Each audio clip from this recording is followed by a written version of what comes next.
Thank you, everyone, for basically taking time out to sit in on our Art Smart today. I would like to welcome you all on behalf of Diaspora Rhythms to our third Art Smart of 2022. The program is brought to you by the Diaspora Rhythms Education Program. As part, as we start the program, I want to share a few housekeeping notes. Some of these housekeeping notes I'm sure you all are familiar with is like Zoom etiquette. Please make sure you stay muted. Today's event is being recorded so it can be basically shared with our participants and also on the Diaspora Rhythms YouTube and website. Feel free to place your questions in the chat. They will be addressed during the conversation or at the end of our Q&A session. I will be placing the participants' information in the chat periodically throughout the program for those who would like to follow them or purchase their products. Trust me, their products make for great gifts. I will also be posting Diaspora Rhythms information for those who want to follow us, join, or donate to the non-for-profit organization. If you know someone that is trying to join and having issues, please tell them to copy the link to their web browser or manually type the meeting ID and password into the Zoom portal. Today's Art Smart is entitled Where Art Thou? Wearable Art.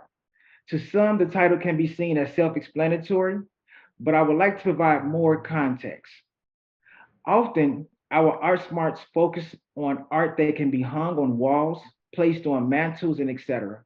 Today, we decided to focus on artists slash designers that create clothes, jewelry, and other accessories.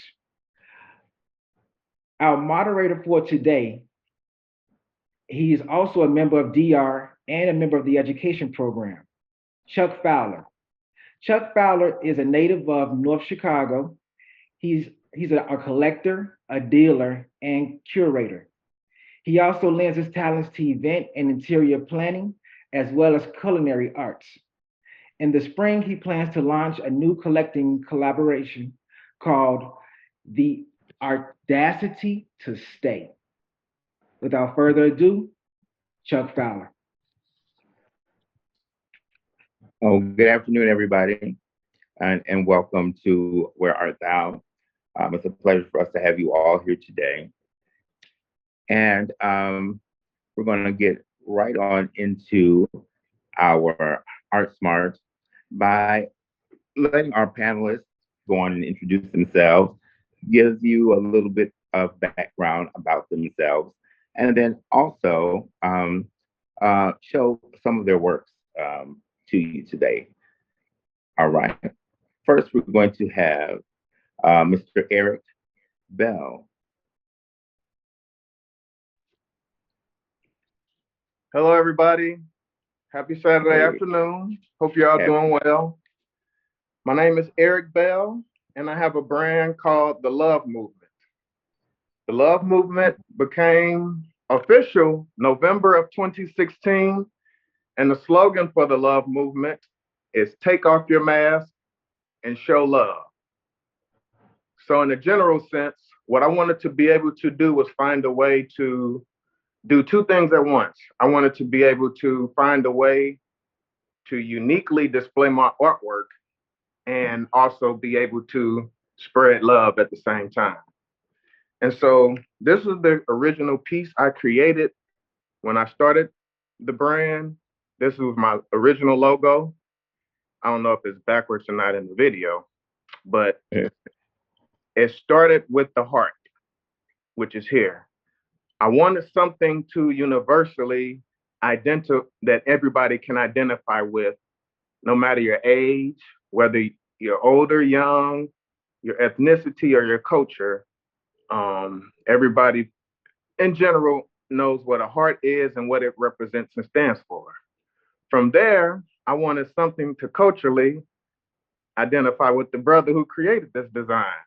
So that's where the afro on the top, along with this pick in the design is. Gotcha. And so from there, I wanted what I thought would be the simplest part of the design turned out to be the most interesting because it became a talking point. And that is these three images within the heart. Now, for me, it represents two eyes and a mouth. But when I show this design to different people who I don't get a chance to explain the meaning behind it, everybody, it seems like many people see something different within the design itself. My friend Derek, his daughter sees her name, Ava, within here.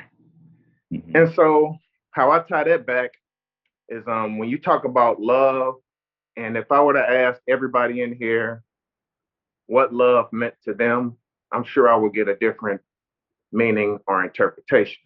So I thought the crossroads of the two were very interesting, and bringing those elements together, I think, is what helped makes the love movement strong. Um, so in general, we have tote bags available. We sell wearable art, coasters, shower curtains, bath mats, coffee mugs, everyday items, and wearable art that helps us with expanding awareness of the brand and what we represent, and also daily reminders with, again, the everyday products that you use within your household. Um, I just feel like we live in a time and era where there are so many obstacles out there meant to divide and segregate us as people. So, being who I am, I wanted to create a way to go against the grain and find a way to unite individuals behind what I think is a strong message. So, in order, from a marketing standpoint, in order to achieve this, what I started doing is creating different events. Some starting locally, then I've been able to expand out, um, pop-up events, music events, and so forth from um, St. Louis, Chicago. I've done two recently in Vegas and Los Angeles as well. And just in general, these events are opportunities for me to use my platform that I've created and bring in other local artists and like-minded individuals to help them expand their message a little further. And the reason I like to do that is because anybody who's a creative and an artist understands that nowadays you can't just be an artist. You have to know marketing, you have to know like algorithms and social media and stuff like that. And knowing that I do still have a long way to go, I feel like the little bit of information I have so far is beneficial to somebody who might not have it. And I can use this to help this person come along as well. Mhm. So Would you like Tony to show your slides? yes, please. Okay.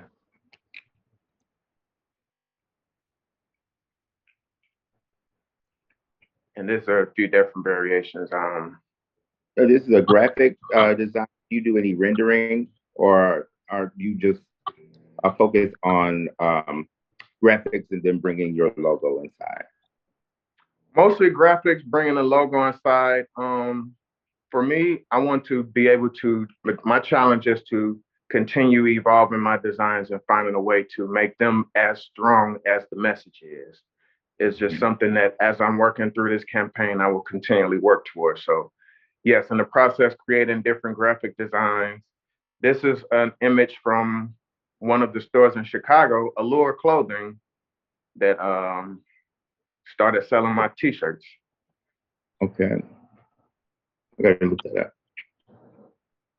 And that's another variation of the logo. This image here is my beautiful sister, Andrea, and she's wearing a Love Movement tote bag that I designed. And on the tote bag is an image that I created with my 6 sisters and my mom.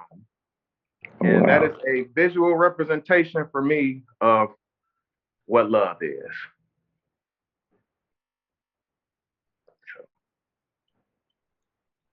All right. Hats, t-shirts, and toes. Yes. Mm-hmm.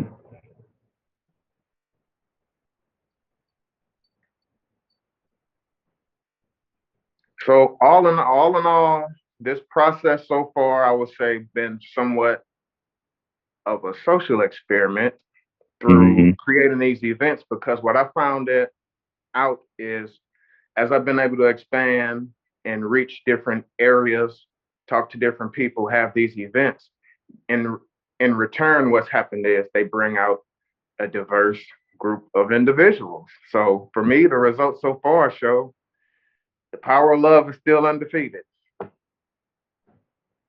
Absolutely. And these are the events, are these events that you create or vendor events that you may hear of or someone sends to you and you go and travel? Two events out in Vegas are Hmm. events, Market in the Alley, that do exist. But all of the other events are events that I've been able to create and put together. Yes. And that's the hoodie I was telling you about. That's the one I want. We'll talk about that a little Okay. later. Yeah. All right. All right. Thanks, Eric. And we'll, of Thank you course, all. we have more questions for you in a few. Next, we have Dr. Yamonja Smalls, a person very dear to my heart, very, very creative. And we're going to have her introduce herself and tell you a little bit about her and her work. Hi, Chuck. Again, just thank you, Diaspora Rhythms, for having us today. This is pretty exciting, obviously dear to my heart, and you are dear to my heart too. Um, I will say it's always uncomfortable for me to talk about my art, but I am getting better at this. Yes, you Much are. better at showing it. But today, and you can see in my background, I do art. Art, it just comes out of my pores in a lot of different ways. But today we're going to talk about Just Human, which is my apparel line. I would say apparel, but it pretty much encompasses anything that I can put on my body or yours. From Foot by Just Human, there's Crown by Just Human. Obviously, those are hats. Adorn is our earrings and jewelry. I haven't gotten to the socks yet. I have done some jackets. I do a lot of customization, but the whole concept behind Just Human is this. Whether you're a doctor, a librarian, black, fat, thin, sexy, shy. Well, if you're shy, you're going to have to come out of that. But any walk of life that you have, any of those labels that you have that you've affixed to yourself or somebody has affixed to you, pull all those off and you're left with what we are at core, which is just human. And I like the idea of there being a resounding line that connects all of us. Eric just talked about his love movement and the idea of bringing folks together. Well, in the shows that I've done and the people that tend to pick up some of my work, it excites me that I catch people from all different walks of life. The one thing I will say is that my work isn't for the faint of heart. So if you're in one of those moods where you don't feel like talking to anybody and you don't feel like dealing, and you just want to go about doing your business, don't put the boots on or don't put a hat on or a jacket, because people are going to be talking to you all day. Unless you just kind of want that feel and you want to just be on your grind, but people are commenting and hollering at you. That's kind of the vibe that I have around my Just Human wear. I like to believe it's uplifting. It gives folks energy because it captures what's important to them. I do customize. Obviously, each work is a unique, one of a kind piece of work. And so I often like to talk about what's important to that person color wise. I do a lot of collage work as well. Um, and because layers and relationships are really important to me, in fact, everything that I do has something to do with relationships and the fact that we're multifaceted or we have lots of layers to us, that I like to incorporate that into what I put into what people wear. So people have to engage. You're looking at it, you're like, I'm wearing these boots. Wait, I'm not flexible enough to kick my feet. Oh, that's about as much working out as I'm going to do today. but there are a lot of layers to the work. And I think what makes me excited is whether I'm doing hand painted boots or studding. Sometimes I will stud boots. Sometimes I'll put a whole bunch of things. I'll cut Ankara fabric. I'm sewing things onto boots, gluing, and I've made some trial and error mistakes in that process. But I think, again, what makes it exciting and unique is that in all of our walks of life, we have a uniqueness that we all share, which is, again, being just human, all of us human. But in all of that, we can still have all of those layers of complexity. So I think in some of the images that I have in our slide deck today, I'm showing some of the foot images. So there's a lot of boot and shoe images. Tony, I know you've got some of those in front of us. This was a show I did in Chicago, and Chicago is really where this all got started. It started because I wanted a pair of boots that look good on me, right? And when you're looking for that yellow shirt or you're looking for that bow tie, and Chuck, you got this amazing Scrabble bow tie. I don't know if people can see it because of your beard, but you want something that uniquely shows you. I wanted that, and so that's how it started. I wanted something that fit my personality, and it kind of led off from there. People started asking me where I got them. They wanted their stuff customized, and that was the beginning of the Just Human line. You see here a couple models that were rocking it. We did an outside show. I can't even remember where it was, somewhere north Chicago, but just an exciting opportunity to bring people in of all different walks of life. You can go to the next slide. I also, of course, you see these models, those models in that previous picture, they're all spelt, but I like to show people of all shapes and sizes, young and old, of all different orientations, because that is who we are. And I think what's nice is that people aren't going to just look at a model like that and say, oh, that's not really going to work for me because I have wide thighs, or wide calves. We do wide calf boots. And same thing for men. They want, some Adidas hooked up. They want their Nikes, designed, or they want something very unique for a dressy event. So I really try to customize it based on the person's needs. This is just a fabulous shoe in all by itself. The way that this one was shaped. And when I find something like that, I get really excited about customizing. And keep the slide going there. And then you can just see a bunch. I went to Mardi Gras, so I gotta have a pair of Mardi Gras shoes. But just, again, finding ways to just do some mixing and matching. A lot of these are earlier works where I didn't have quite as much of the mixed media component in it. Most of these are painted and then in some cases studded. So I will do hot fix beads and metal studs. But I'm really excited to start pushing the limits a little bit on what we affix to shoes, including bows, maybe a little wood added. I think especially, and you can see I'm wearing some earrings here, and I have a necklace that's made out of paint. I like to see how we can adorn ourselves in unique ways. You can go to the next slide. And I don't remember all the pictures here. The one pair of boots here on the side, the silver ones, those are above the knee, and everything that was in this set of boots had something to do with me. From the time I used to ride motorcycles, I'm a seamstress, that was in there. I have a psych background, just all kinds of elements, almost like a vision board on my leg, And I think what made it exciting when people saw them is like they would try to find things in it. And if you look at some of my other work, that's a common theme where you've got to engage a little bit to really get the whole story, just like with any one of us, right? So you got to spend some time to really appreciate the complexity of who we are as people. You can go to the next one. I've got ponchos, I got hats. Again, it really just depends on the mood and sometimes what people are really looking for and why they want what they want.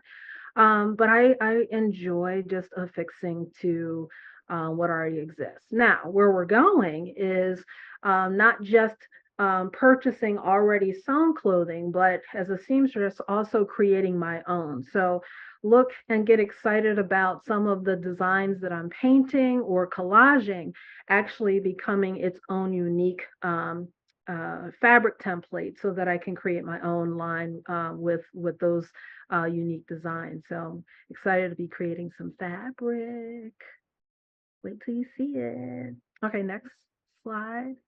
And I show up in my work sometimes because I can't always find models at the last minute. I used to love it in Chicago where I just walk around and if I saw somebody I thought was beautiful, I go, "You are so beautiful. Would you model my boots or something?" And it was always exciting because people wanted to do it. And I got to hear a lot of unique stories or people who got shy about it. And, you just find out more about people in interacting that way. This is one where I had to hook it up because I, at the last minute, didn't have some models. So here's another pair of boots. If you go to the next slide, there might be a few more like that. Yeah, I was trying to be in my Black Panther mode. The sweater is self-adorned. So I used the Black Panther, the real Black Panther logo into that design, and those customized boots are Ankara fabric that's been cut and collaged right directly into the boot. You can go to the next one.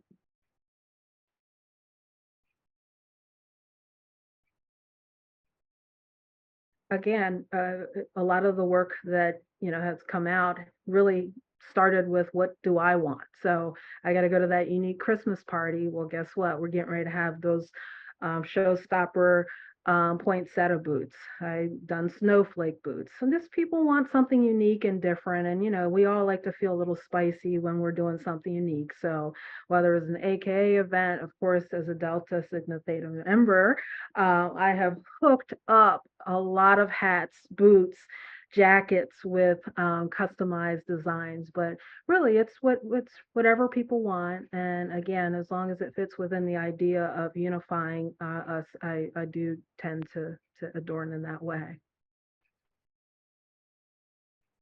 I can't hear you, Chuck. Sorry about that. So I was going to say what I really like about your work is that you choose really good quality products.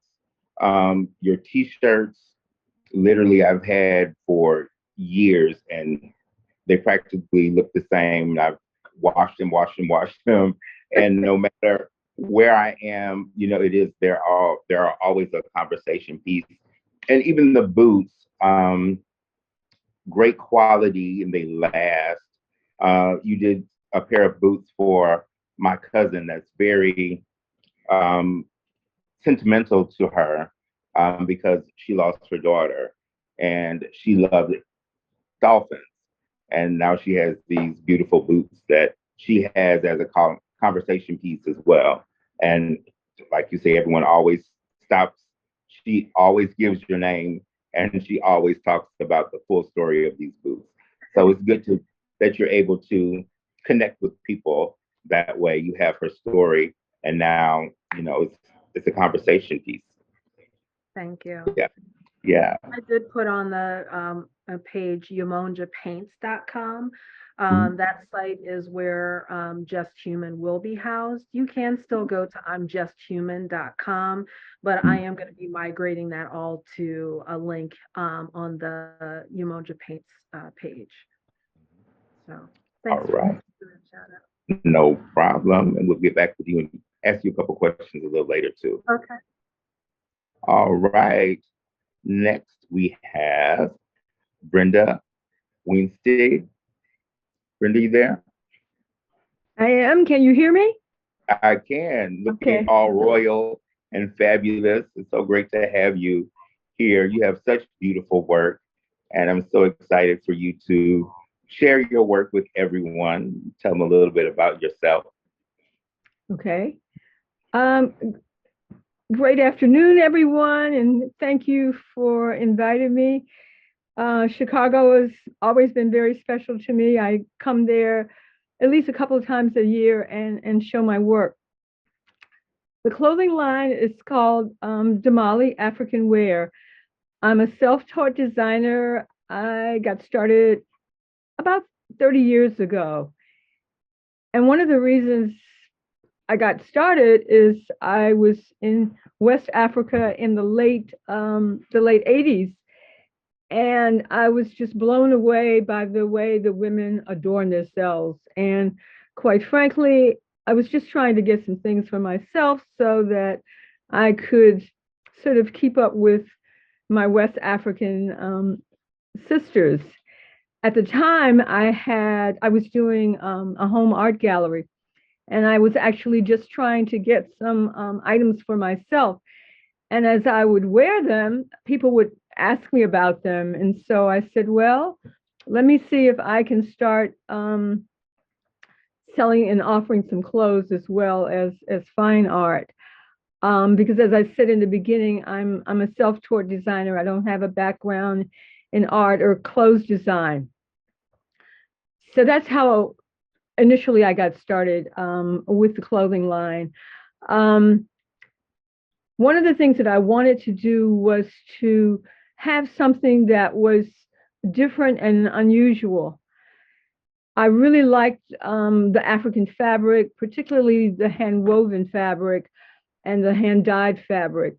So one of the things that I decided from the very beginning, because the clothing business is extraordinarily competitive, and so I wanted to do something that was different, that was unique.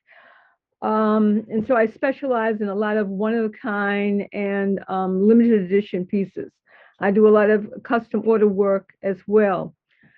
But as I got into it, one of the things that's important to me is working with the artisans in West Africa.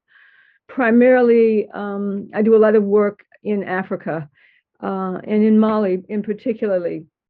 Every year I make a trip to Mali, sometimes Guinea, sometimes Mauritania. It just depends.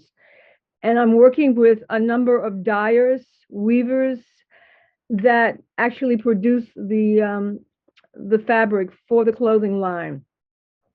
Because one of the things that I realized is that this work was going to be disappearing if it was not supported. And so in my small way, I'm trying to support these different artisans and their fabulous, fabulous work. And so I've developed a relationship over, some 20 some years. One of the particular fabrics that I work with is the Bogolan Fini, which is commonly called mudcloth in this country. And I'm currently working with a group of women, 5 women who reinterpret some of the traditional Bogolan designs. And actually, when I see their work, it almost brings me to tears because it's very labor intensive. And I just feel it's my duty to try to support that, keep that work alive. I believe in kind of what you call like slow fashion, so that every step along the way, people are paid fairly for their work. It's very, very important to me. The other thing that I'm really, really involved in is the indigo. I was introduced to the color indigo and the fabric and the process of how it's made from a Nigerian designer. And that has been a really large part of my business. I have to say that before I was introduced to indigo, I don't think I even had anything blue in my wardrobe. And now half of the wardrobe is blue. And it's a very wonderful piece of fabric, and the way that it's made. And so I'm working with a number of indigo dyers from Mauritania, which is north of Senegal. I'm working with some Dogon dyers in Mali, and also Guinea, which is another big producer of indigo. And so I'm like working with them. I do a lot of collage work, putting things together, often pairing it with linen, sometimes silks, sometimes tapestry.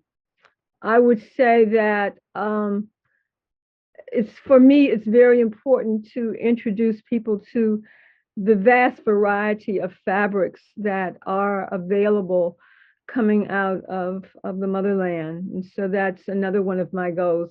Because often when I first got started, people would see the work and they would be like, oh, I didn't know that, this was coming, out of Senegal or Mali or Ghana. They might have been familiar with kente and a few other kinds of things, but they weren't necessarily, familiar with the incredible hand dyeing that comes out of the various countries. I have a few slides. They show, some of the work that I'm doing, and I have a national show circuit that I'm involved with, and this is primarily the way that my work is marketed and shown. So I guess you'll show some of the slides. Yeah.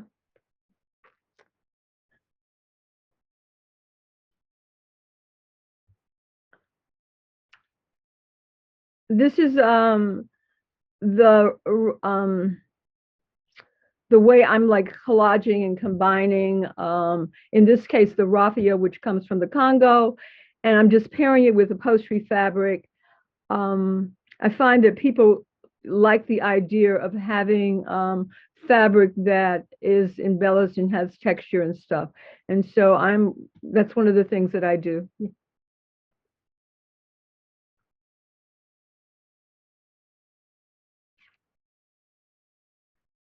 This is the indigo that I spoke about, and here I'm combining Ashoke indigo from Nigeria with some other indigo that comes from I think this was coming from Nigeria as well, but I'm using two different. One is a hand woven, and one is the other fabric is hand dyed. And so I do a lot of contemporary clothing so that women can wear it to work, or wherever they choose. I try to make garments that will go with their lifestyle. I would say that my clientele is basically women of a certain age, and that means over 60 for those that may not know. Yeah.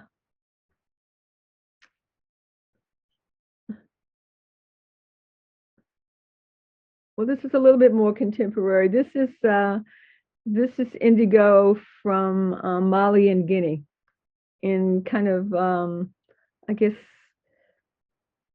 what you might call a more contemporary, younger style. Yes.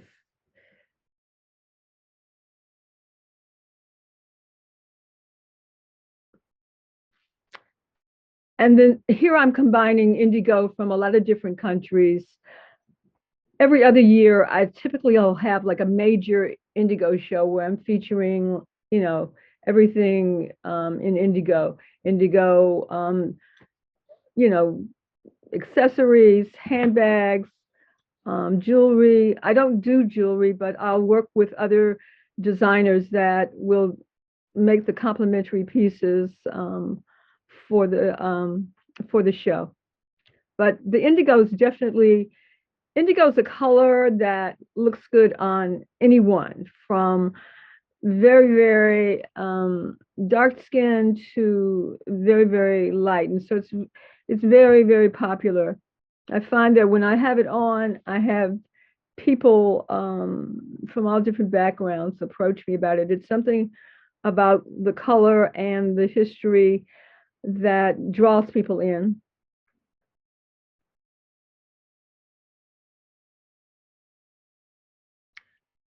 Again, here I'm combining the raffia that comes from the Congo, from the Bakuba people, with upholstery fabric to make an ensemble.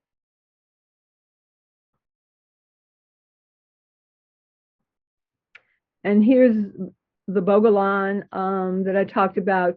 This particular piece was done by the Women's Co-op that I mentioned earlier in my conversation.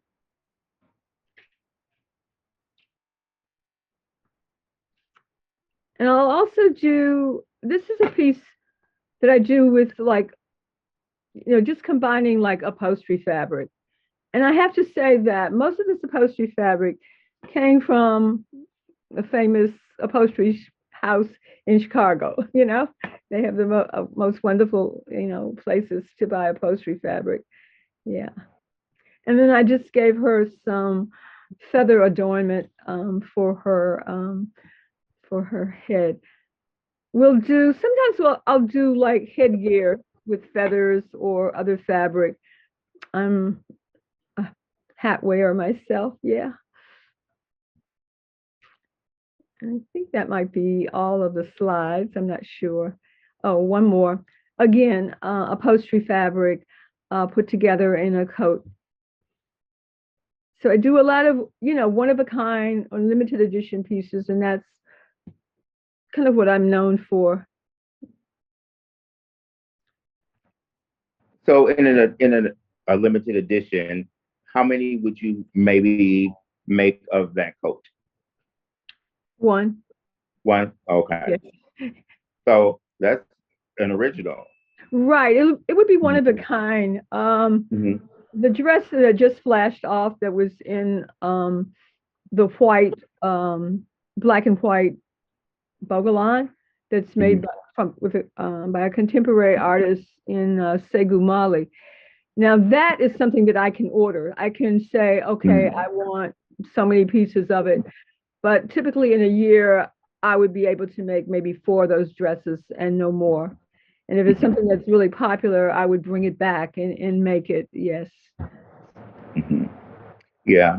Um, the fabric and everything is just so beautiful. And I understand what you mean about indigo. When you see it, or to have a piece of it, it just has a different energy, I can say. Um, it like exudes warmth and positivity and regalness, kind of like how you are today. You just have a beautiful regalness about you and confidence. And I think that is something about the the labor and the beauty of the work, and how it's just not fabric, the dyeing. I think it brings it all, ties it in together. And I really thank you for sharing your art and your passion. And we're going to have some more questions, of course, to ask you in the next few minutes. Okay. All right. Next, we have Fanta uh, Sila, and she is going to introduce herself to us and about her beautiful, beautiful work. Firstly, I want to give her a big happy birthday and thank you for sharing your day with us. We know that this is a holiday. My birthday is a holiday, so your birthday is a holiday too. So thank you for sharing your holiday with us and just give us a little bit about you. Of course, yes, it's such an honor to be here. Actually, I do call myself FC Akua Aramika Shilo. And so basically, so it's FC Akua for short, okay? So Fantasila is my artist name. And so when it comes to wearable art, it really is just your whole being. It's just who you are, so there's no costume, no flowery accents. It's you expressing your true self. And so when it comes to me designing jewelry, it deals with the royal adornments that we are made to wear. And it's almost like the ancient DNA is enacted, and your ancient self, your ancient royal self, is like, I need to be adorned. So like here I'm wearing a Pharaoh's collar, then I have this coral necklace, and made in an Arawak style. And to speak of coral, actually, I'm going to be selling some rare coral sculptures, as well as jewelry made out of the coral out of the ancient seas of Matabey and St. Thomas. And I'm going very fast for you guys. So I also relocated to St. Thomas recently, and we had acquired about 7 acres for the Maipuri Nation, which is the restoration of the American Aborigine here in the US, as well as South America and the Caribbean. And so that whole is a whole other topic. And I would love to share all that with you guys. We actually have something special tomorrow at Yoga Skills in Bronzeville, address 4507 South Indiana, where we actually have a women's health and empowerment clinic. And so you would get the full scope of American Aborigine knowledge and the state of the nation at the present moment, because we are in exaltation at the moment because we just united with Prince Soramiel of the Hebrew Israelite nation. And so the world as we know it will never be the same. And I would just have to say, for us to first be hearing this, we have to do our research. So if you follow me, please follow me on social media. On my Facebook, I have the glorious presentation that my husband Tushkahuma Shilov did on the UN floor, who actually became the Director General covering the American Aborigine here. And so we are misclassified as Black and African American. And so it's kind of a disillusion. All you have to do to know who you are is do your research.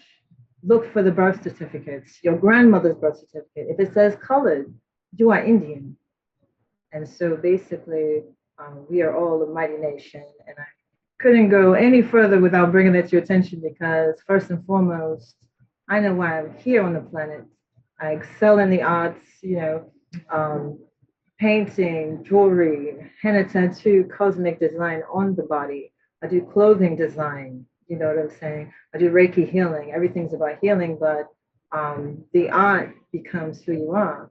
For instance, these some of my past art collection timelines. And so this is a picture of His Imperial Majesty Obama with the full scope of his whole life as a canvas on his clothing.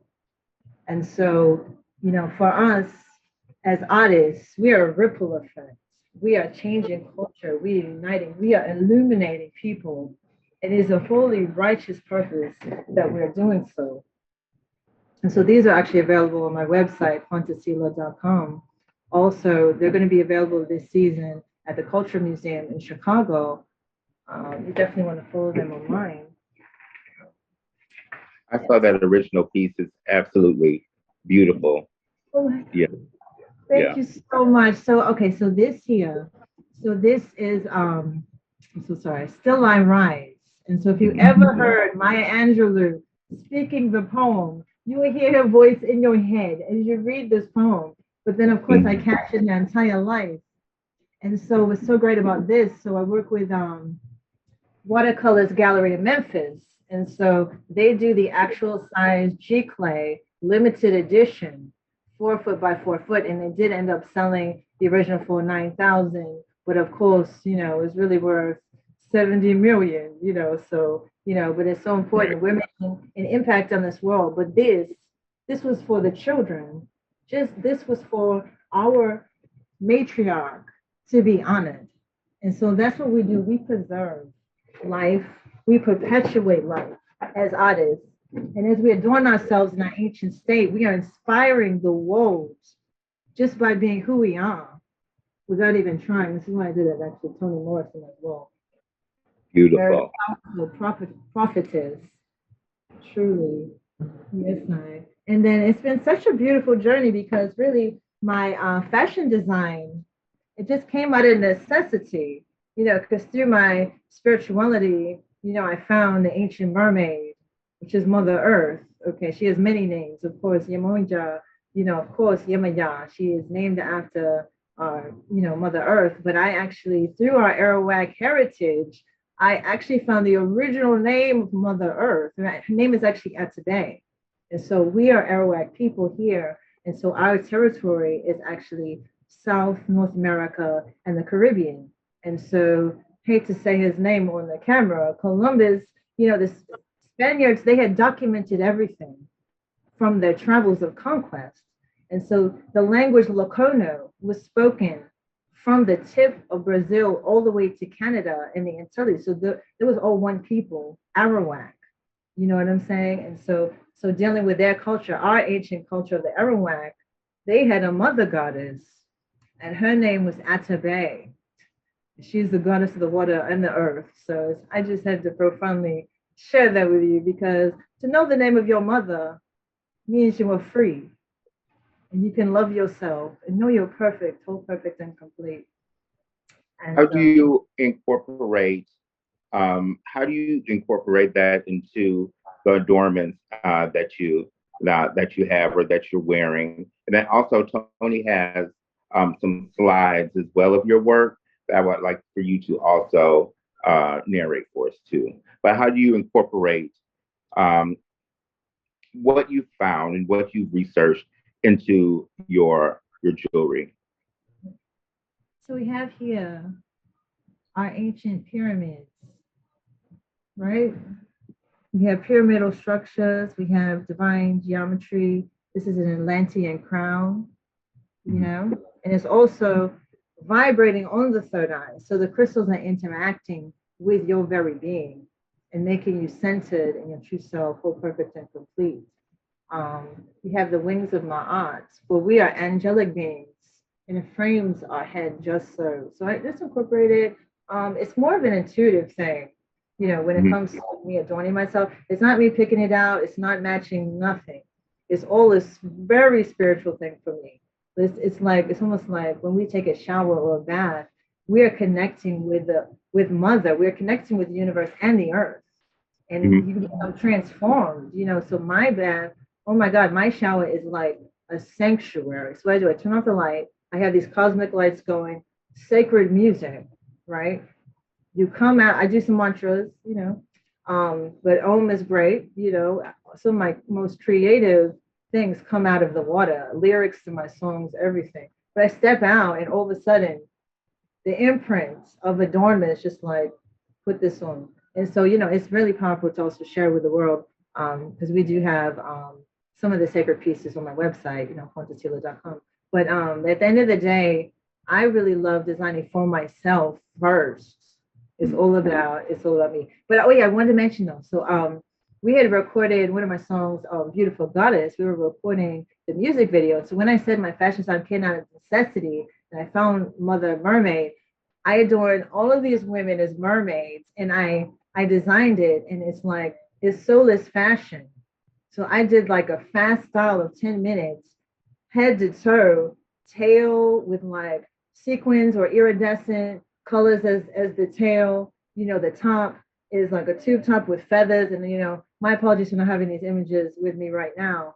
And Mhm. it almost seems like I kind of dressed like a mermaid myself, but it was so majestic, and just to just highlight the beauty of the woman, the sacredness of the woman, and empowerment, and just shining your true self. Because at the end of the day, Atabe, so her petroglyph is actually a woman in almost like the position of her giving birth and what have you.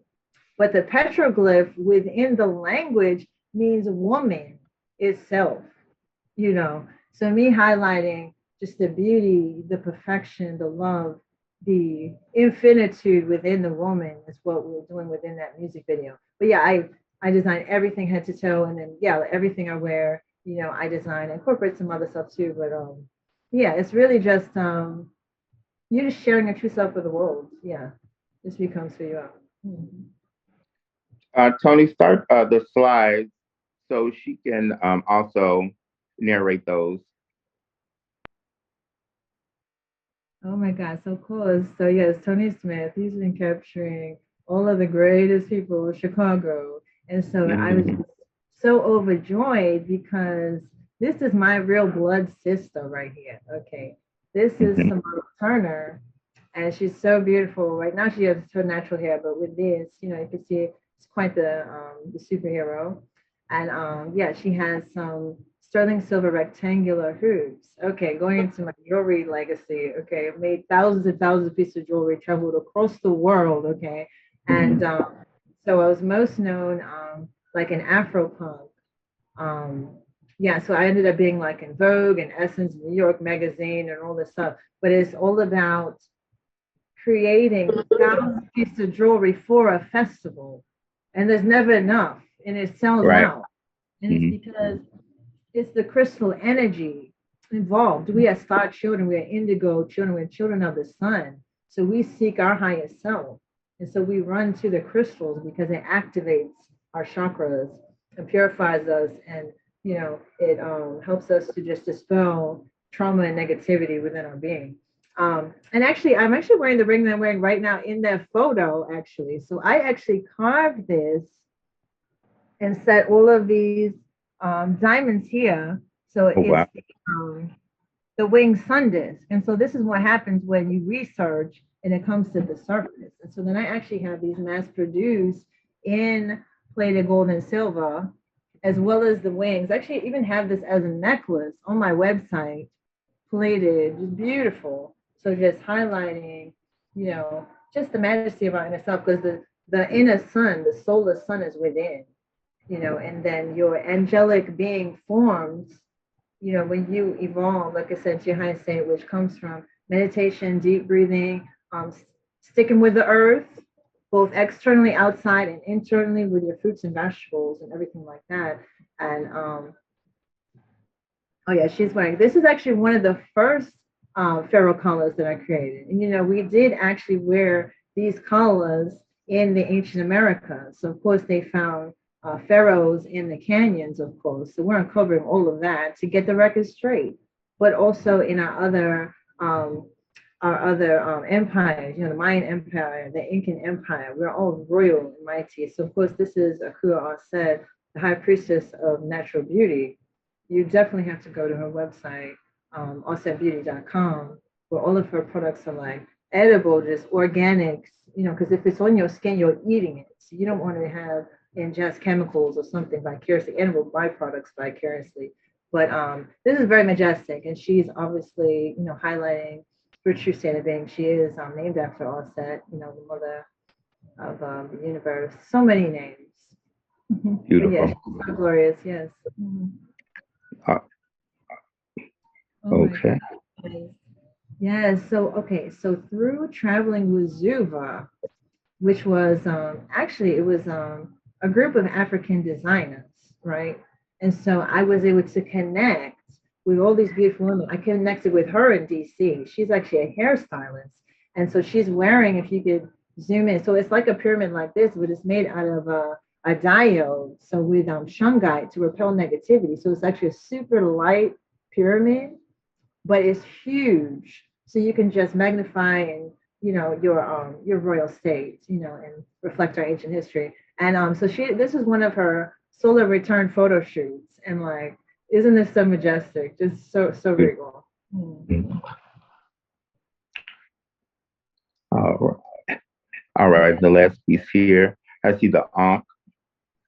Yes, so this is another one of the Pharaoh's collars, and so of course this actually was in Giza in the Hana Halili markets, you know, and so I handpicked these onks here, and then the onks are made in Luxor, and so it's sandstone and it has hieroglyphics etched on it.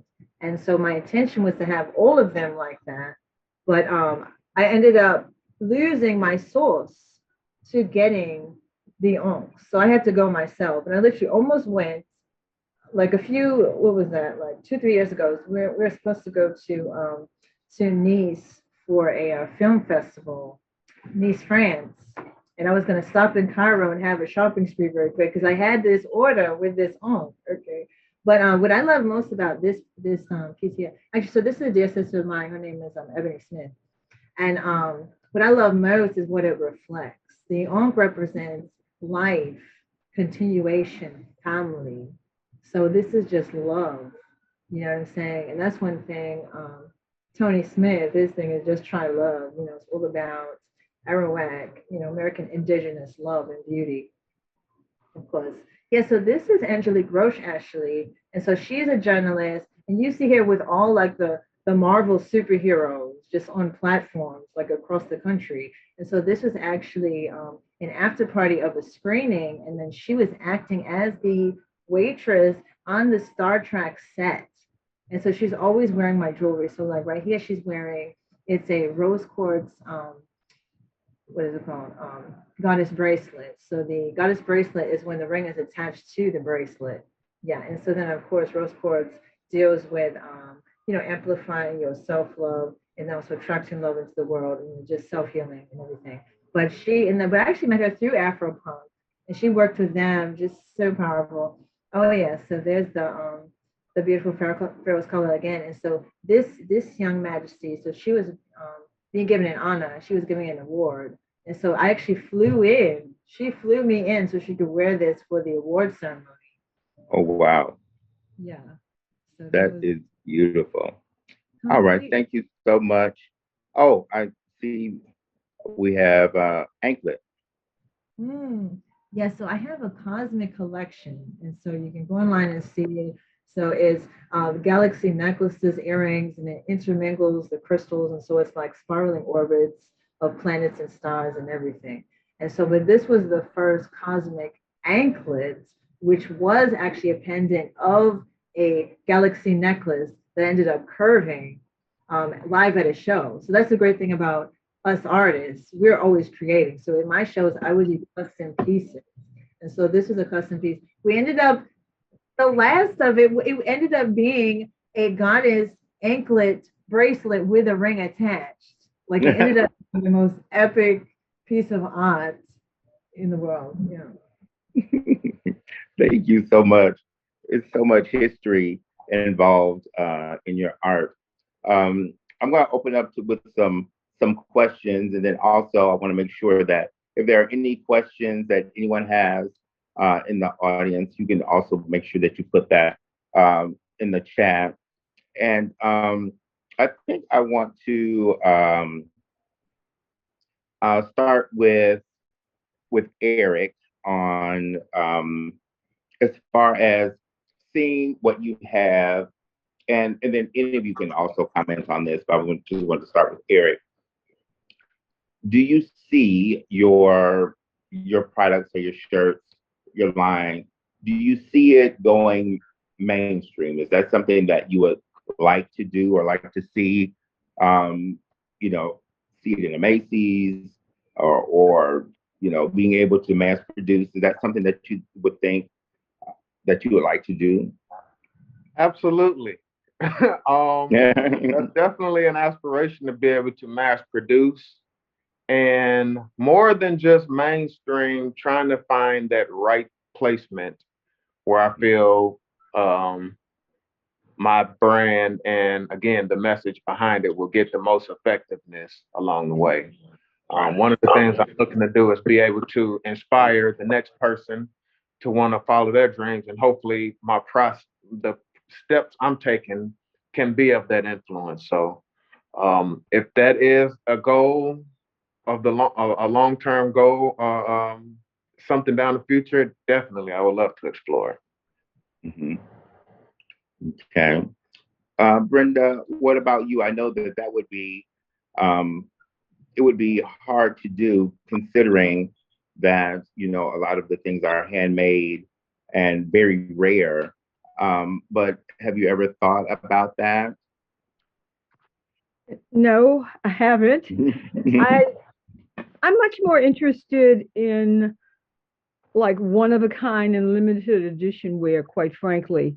And I'm Mhm, also interested in ways to support, artisans in the motherland. mhm, And I could see a situation where perhaps I could create something so that their fabric could be sold online. mhm. That would be more my interest than my own, clothing line. I'm much more interested in having unique pieces, doing a lot of custom order work, and presenting fabric put together in unusual ways. Is my interest. Yamonja? It's a really good question. I like the others, I'm still very interested in creating one of a kind works.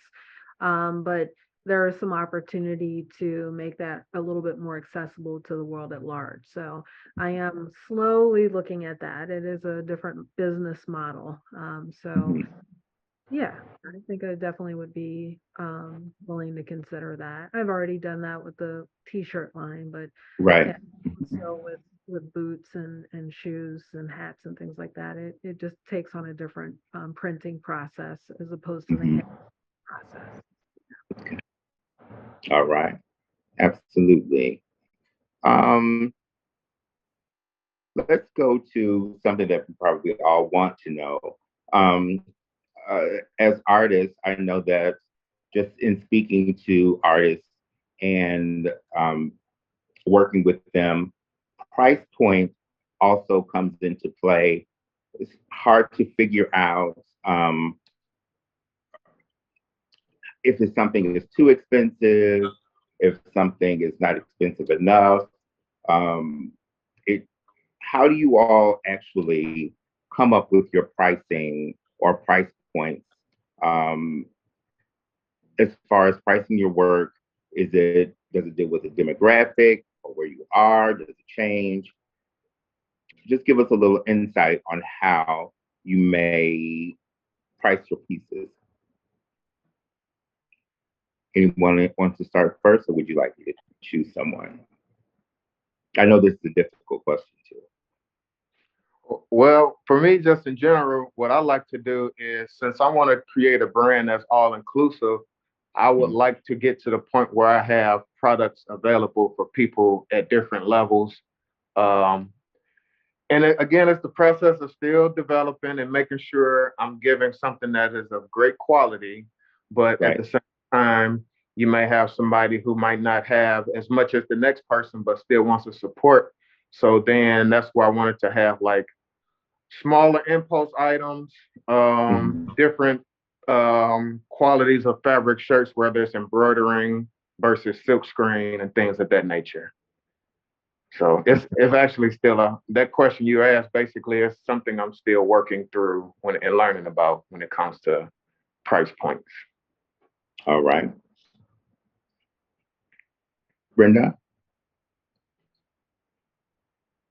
Okay. Yeah, pricing has been is a challenge that I think we all have to work with. On the one hand, we want to make a living, and on the other hand, we want to be paid fairly for what we've done. And so often I'm not able to properly balance the two, and it's been a bit of a learning process. One of the things that I have done is to have items that are at a lower price point. Like I'll have like a scarf or a shawl, and those kinds of items allow clients who may not be able to purchase a jacket or pair of trousers, the ability to have one of the pieces.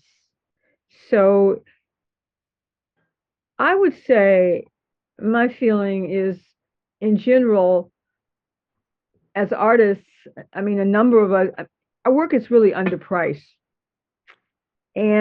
But trying to get the balance of what is appropriate is a challenge. It's been a challenge for me anyway. Yes. Yes.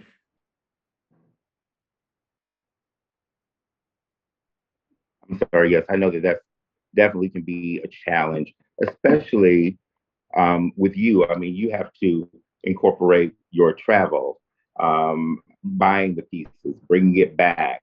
So I understand how that can be a struggle in trying to balance all of that. But then, in the same token, you do want everyone to be able to um, partake in that history or have a piece of your work.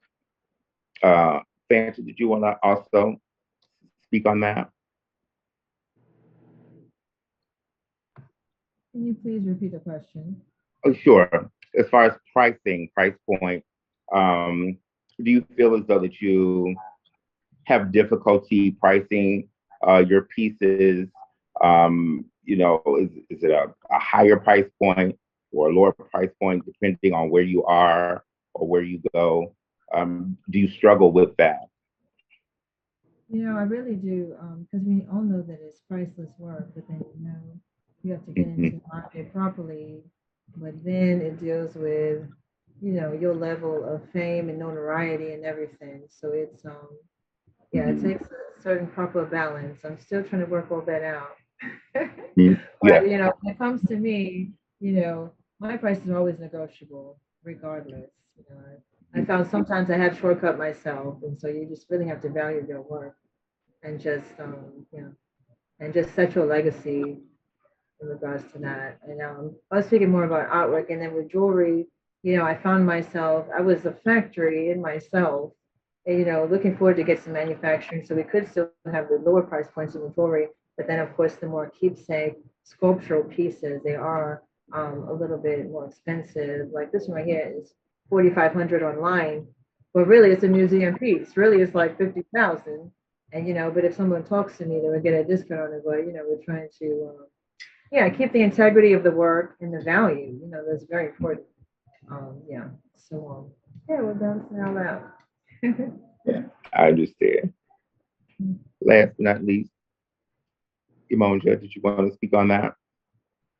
I'm just listening to everybody else, and I think, the one thing that we have to think about is our time, right? The value of our time, and the cost of materials. So I'm thinking about Fanta, FC, that you have these beautiful stones, and those Mhm. stones themselves have value. The time of the fabric that's been printed and hand dyed, the time that I'm sitting in front of, and being burned by, my little studying process, and all of that, the materials that I'm using, that gets figured into the cost. And I think what I found is that a lot of times people who can you cut a deal, they don't understand the process. They don't understand in some cases what goes into the work. And that is what makes it also as valuable as it is. So that cost is reflective of the energy, the effort, as we spoke of, who you are, your time to create a piece like that.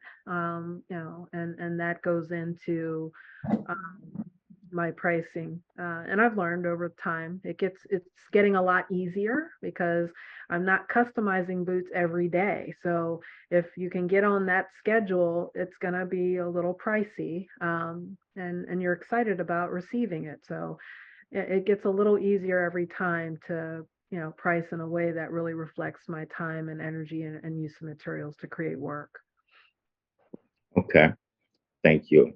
A question that we also have, how do you see wearable art having a generational impact, whether it's older or younger generations?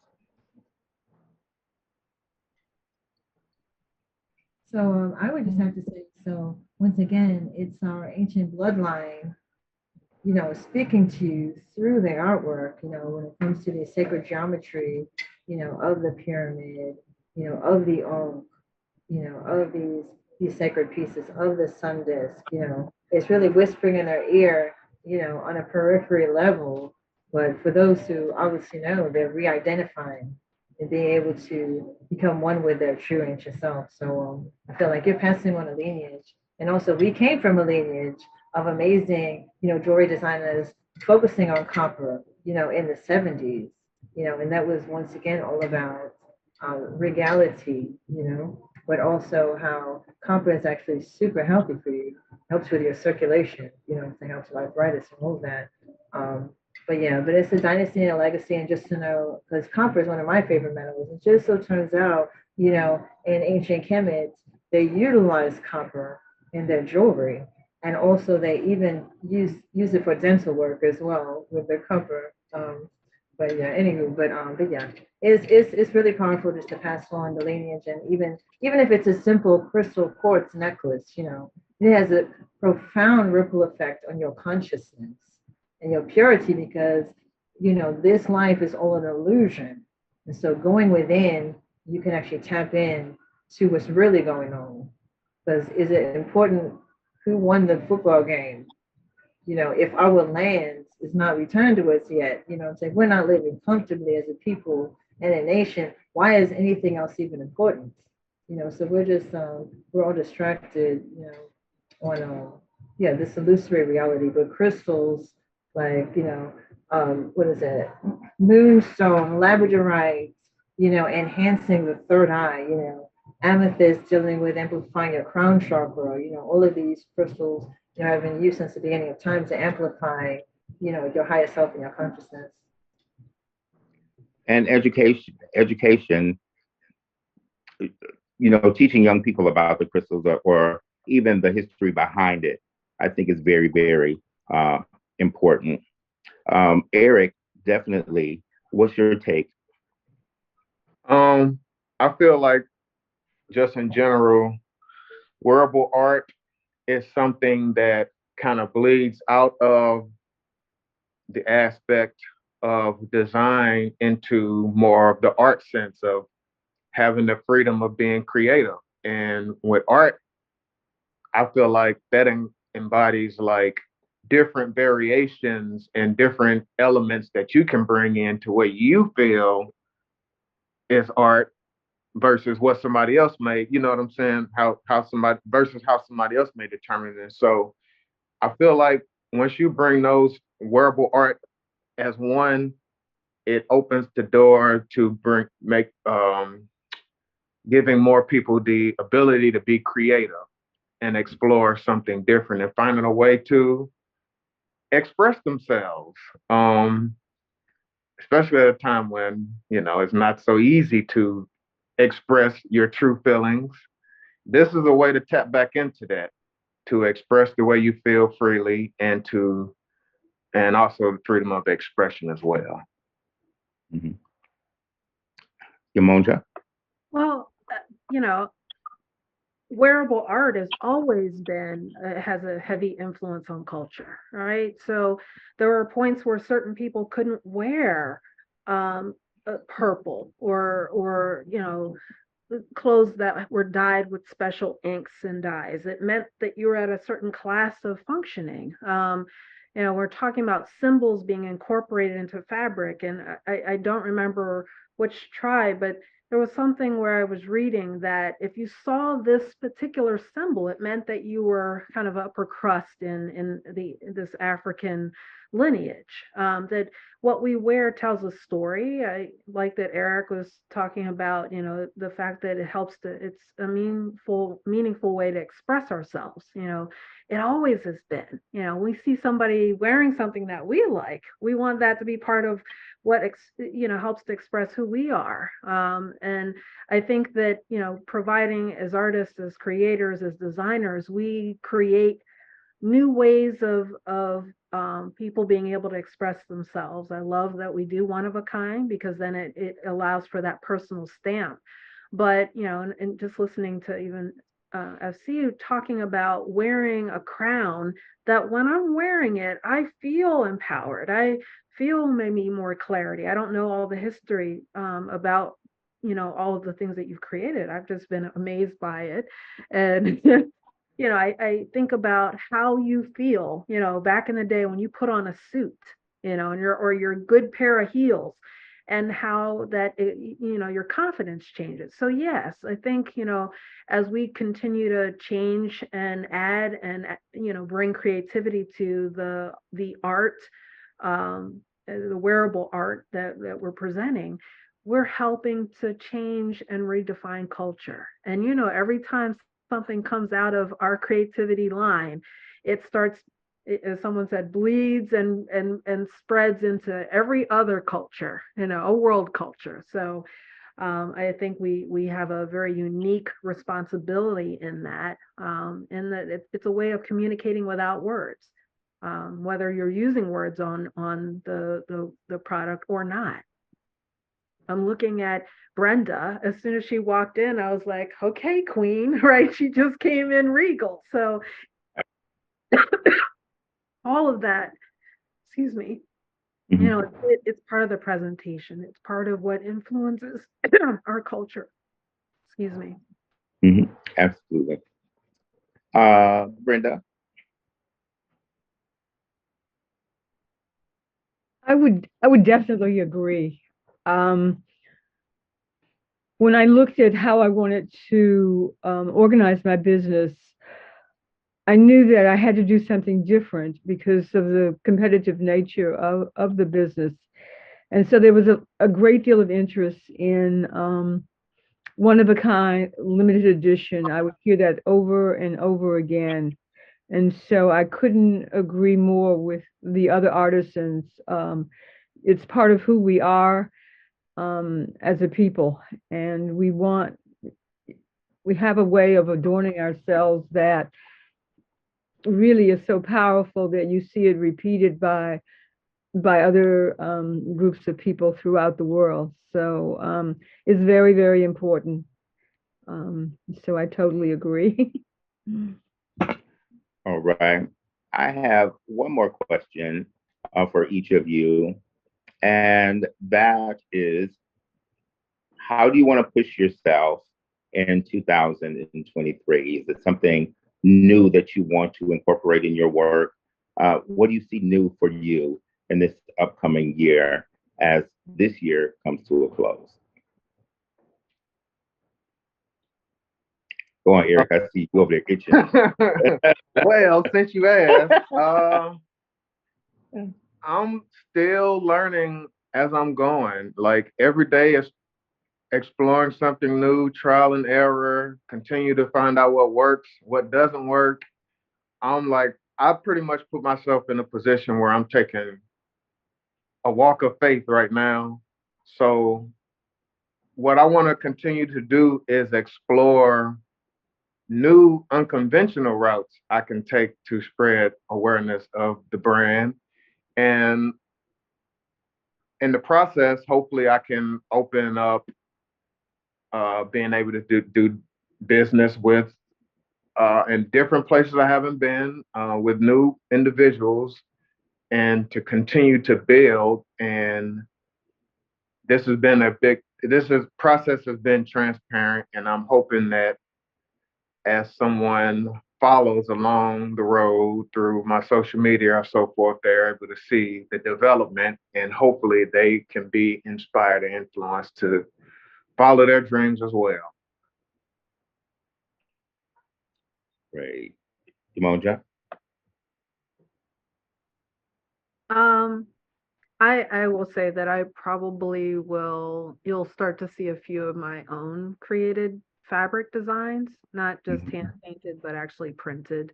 I spend a lot of time cutting out other fabric, Ankara fabric, African fabric, because I'm looking for certain colors and I'm like, wait a minute, I can create this. So that's something that I'm definitely looking forward to in 2023. All right. Fanta? Oh, you on mute. Yep. Yes, so it was multitasking. We have a nation to run. So could you please repeat the question? Yes. Where do you see your business or anything that you want to incorporate new for 2023? Um, is it something new that you want to see, or is it something that you want to push yourself to do that's different in 2023? Okay, well, definitely, we're going to get our NFTs together. I would love to put this article together as soon as possible, dealing with 3D abstract art intermingled with earth therapy and healing therapy, as well as a fashion design school. And also, so this whole beautiful goddess photo shoot I was telling you about, so it's going to have a life of its own. So basically, it's going to be like a retreat in the Virgin Islands. And then part of the retreat, I will be designing things for everybody for this photo shoot or video shoot, what have you. So just to incorporate just the beautiful, regal, infinite opportunities of the present moment. So, but yeah, so definitely, yeah, so much more to come. Yeah, some more beautiful paintings, some more beautiful artwork, as well as jewelry, lock jewelry, as well as more third eye pieces, and yeah, just more regal, just to simplify Mhm. everything. But now's the time if you want to get stuff on my website because I'm going to slowly start taking things off and just fine tuning it Mhm. specifically because we all have to live our lives as well. It's got to be a balance. And we're going to be sharing it as well. We're sharing everyone's website and contact information as well. And Brenda, what are we going to see new? Okay, I've already started like collaborating with some other artisans that are doing specialized fabric for my line. I'm also going to be, I started taking some dyeing lessons when I was in Mali earlier this year, and I'm going to be doing my own hand dyeing of some of the items, and so some of the fabrics, I should say. And so I'm excited about that. Okay. Yeah, I'm excited to see it. I love your work. It's absolutely stunning to me. Thank you. You're welcome. So what I wanted to do is kind of open the floor up to people that wanted to ask questions to you guys, if that's okay. Do we have any questions?